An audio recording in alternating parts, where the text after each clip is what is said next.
আসসালামু আলাইকুম ভিউয়ার্স, নাজফালাক কিচেনে আপনাদের সবাইকে স্বাগত। আজকে আবারও চলে এসেছি একটি নতুন রেসিপি নিয়ে। রেসিপিটা বিকেলে চায়ের সময় অসাধারণ লাগে। তো রেসিপিটা আটা দিয়ে তৈরি সুপার খাস্তা বিস্কুট রেসিপি আপনাদের সঙ্গে শেয়ার করলাম। তো একেবারে সহজ রেসিপি।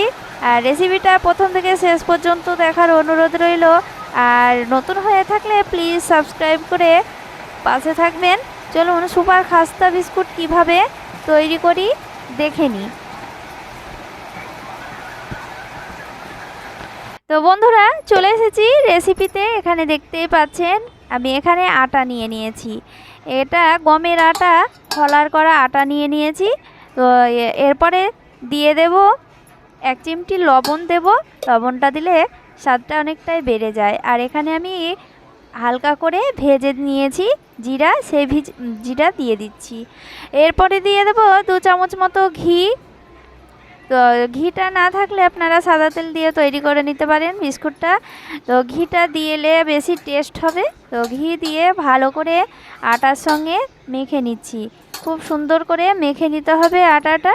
তো দেখতে পাচ্ছেন আমি কিভাবে মেখে নিচ্ছি, আপনারা সেইভাবে মেখে নেবেন।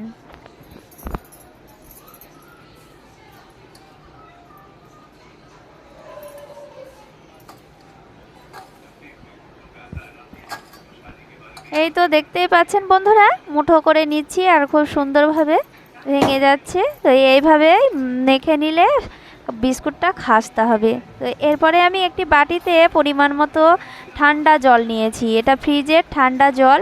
তারপরে দিয়ে দিচ্ছি চিনি, দিয়ে দিচ্ছি পরিমাণ মতো। মানে মিষ্টি যেমন খাবেন সেভাবে মিষ্টিটা দিয়ে দেবেন। তারপরে হালকা গুলে নিচ্ছি, বেশি চিনিটাকে গুলে নেওয়া যাবে না। তো দেখতে পাচ্ছেন চিনিটা দানা দানা হয়েই থাকবে।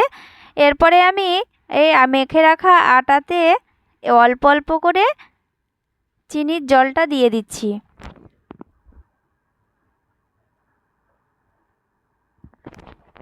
চিনির জলটা অল্প অল্প করে দিয়ে মেখে নিচ্ছি। আর একটি ডোটা একটু শক্ত শক্ত হবে, বেশি নরমও হবে না। তো দেখুন কিভাবে আমি জল দিয়ে মেখে নিচ্ছি, সেইভাবে আপনারা মেখে নেবেন। তো দেখতেই পাচ্ছেন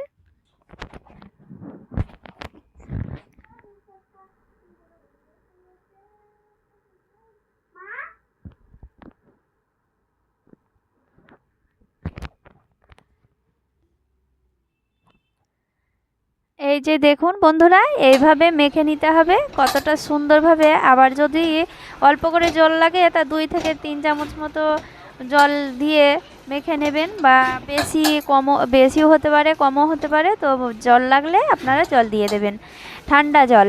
তো দেখুন বন্ধুরা, আমি শক্ত শক্ত করেই মেখে নিয়েছি। তো বেশি নরম করা যাবে না। এরপরে আমি বেলে নেব। তো দেখুন এইভাবে মোটা করে বেলে নিতে হবে, বেশি পাতলা করা যাবে না।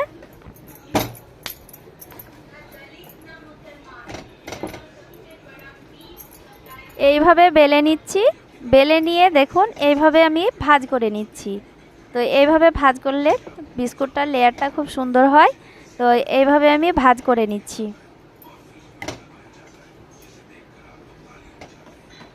ভাঁজ করে নিয়ে আবারও আমি বেলে নেব। এই যে দেখুন বন্ধুরা, বেলে নিয়েছি। তো এরপরে আমি এবার কাঁচা জিরে এইভাবে দিয়ে দিচ্ছি। তো এইভাবে কাঁচা জিরে দিয়ে বেলনা দিয়ে এভাবে চেপে চেপে বেলে নিতে হবে। তো জিরাটাও খুব সুন্দরভাবে গায়ে লেগে লেগে থাকবে। এই যে দেখুন এইভাবে মোটা করে বেলে নিতে হবে। এরপরে আমি একটি ঢাকনা দিয়ে, যে কোনো ঢাকনা দিয়ে কেটে নিতে পারেন। তো দেখুন আমি এখানে ঘিয়ের ঢাকনা ছিল, তাই ঘিয়ের ঢাকনা দিয়ে কেটে নিচ্ছি। তো আপনারা বিস্কুট কাটার দিয়ে কেটে নিতে পারেন। তো এইভাবে আমি গোল গোল করে শেপ করে নিচ্ছি। তো কতটা সুন্দর লাগছে দেখতে বিস্কুটগুলো। তো এইভাবে আমি সব বিস্কুটগুলোই কেটে নিচ্ছি দেখুন।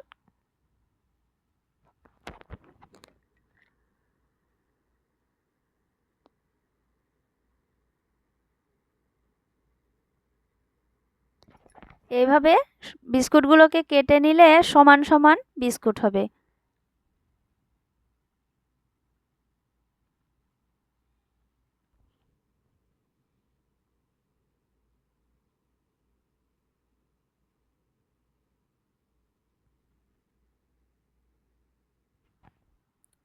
এই যে দেখুন বন্ধুরা, কতটা সুন্দরভাবে কাটা হয়ে গেল।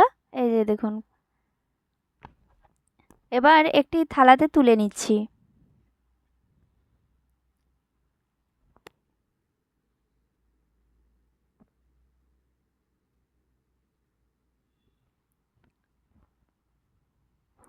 এইভাবে আমি বাকিগুলোও তৈরি করে নেব।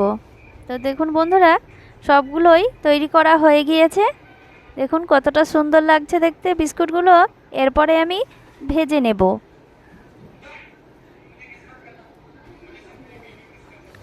এখানে আমি ভেজে নেওয়ার জন্য একটি কড়াই চাপিয়ে দিয়েছি পরিমাণ মতো সাদা তেল দিয়ে। তো দেখুন, এখানে আমি পরিমাণ মতো তেল দিয়ে তেলটাকে হালকা গরম করে নিয়ে হালকা আঁচে বিস্কুটগুলোকে ভেজে নিতে হবে। তো বিস্কুটগুলোকে একে একে তেলে ছেড়ে দিচ্ছি, দিয়ে দেখতেই পাচ্ছেন কীভাবে দিয়ে দিলাম। তো দেখুন এইভাবে নাড়াচাড়া করে উল্টে পাল্টে ভেজে নিতে হবে। কালারটাও দেখুন আস্তে আস্তে কালারটা আসছে। তো দেখুন খুব অল্প আঁচে ভেজে নিলে খাস্তা হবে বিস্কুটগুলো। আর বিস্কুটগুলো 1 মাস রাখলে নরম হবে না, একেবারে খাস্তা হয়ে থাকবে বিস্কুটগুলো। তো দেখুন এইভাবে ভেজে নিতে হবে। তো বিস্কুটগুলো ভাজা হয়ে গিয়েছে, পুরোপুরি কালার চলে এসেছে। এবার তুলে নিচ্ছি। তো দেখুন কতটা সুন্দর হয়েছে। এইভাবে আমি বাকিগুলোও ভেজে নিচ্ছি।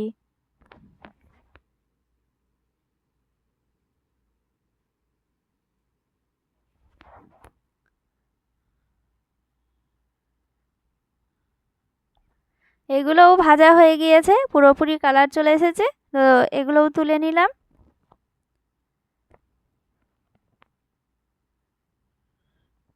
ওই একইভাবে আমি সবগুলোই বিস্কুট তৈরি করে নেব।